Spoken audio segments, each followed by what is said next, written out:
মানে ওপৰত বস্তা সজাই দিছিল, তলত বস্তা দিয়া নাই, তাৰ কাৰণত তলফালৰ পৰা নদীয়ে মাটি খান্দি এই ঠাইবিলাক গুচি গল কালি। তো আজি এনেকে ভয়ংকৰ পৰিস্থিতি হৈছে।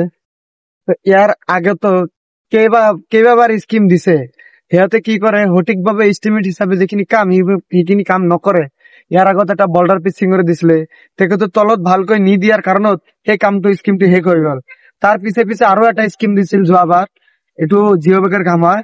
ইয়াতে তলত বস্তা নিদিয়ে, এপ্ৰনত বস্তা নিদি ওপৰত খালি হাজাই দি পিচিং কৰি দিয়ে, তলত বস্তা নাথাকে।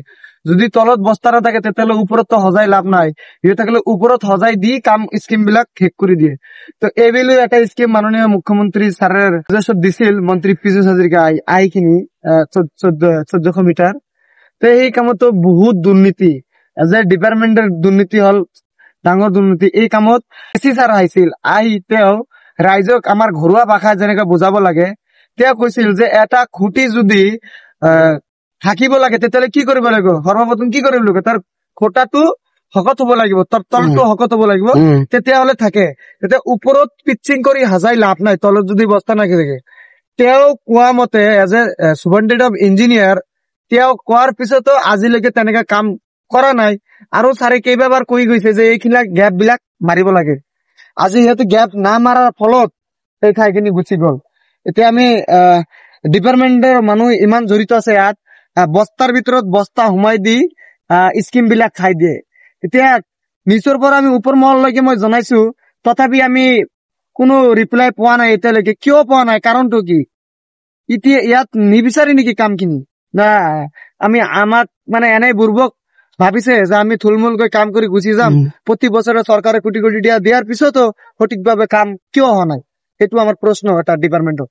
আৰু ডিপাৰ্টমেন্টে যে ইমান চুৰ আমি কেতিয়াও ভাবা নাছিলো। তেওঁ চৰকাৰী দৰমহা লিয়া, তাৰ পিছতো চুৰ কৰি খায় ইয়াৰ পৰা, বস্তাৰ ভিতৰত বস্তা সোমাই দি কমিশন খায়। কিয় খায় ইয়াৰ পৰা? আমি জনা মতেও এতিয়ালৈকে একচন লোৱা নাই। কিয় লোৱা নাই একচন খিনি?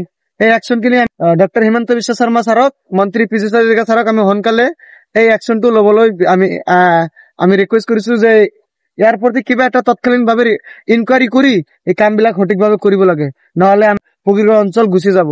এতিয়া এইখিনি আমাৰ ঠাই আছে, বেছি নাই, অলপমান ঠাই আছে। এতিয়া এই ঠাইখিনি যদি কাম কৰি দিয়ে ভালকৈ, তেতিয়াহ'লে আমি থাকিব পাৰি। কালি ইয়াত আমি বাৰম্বাৰ কন্ট্ৰাক্টৰক, SDO ইঞ্জিনিয়াৰক মই বাৰম্বাৰ ৰিকুৱেষ্ট কৰাৰ পিছত, ছাৰ তলত কিন্তু বস্তা নাই, নহলে খহাই লৈ যাব। সিহঁতক মই প্ৰায় 1-1.5 মাহ ধৰি ৰিকুৱেষ্ট কৰি আছো, ঈদৰ পিছদিনৰ পৰা কাম বন্ধ হৈ আছে। এইটো ৰিকুৱেষ্ট কৰাৰ ফলতো ইহঁতে গুৰুত্ব দিয়া নাই। কিয় দিয়া নাই? ইহঁতে কন্ট্ৰাক্টৰৰ দোষ দি থাকে, বেলেগৰ দোষ দিতে, কন্ট্ৰাক্টৰৰ পইচা নাই, কি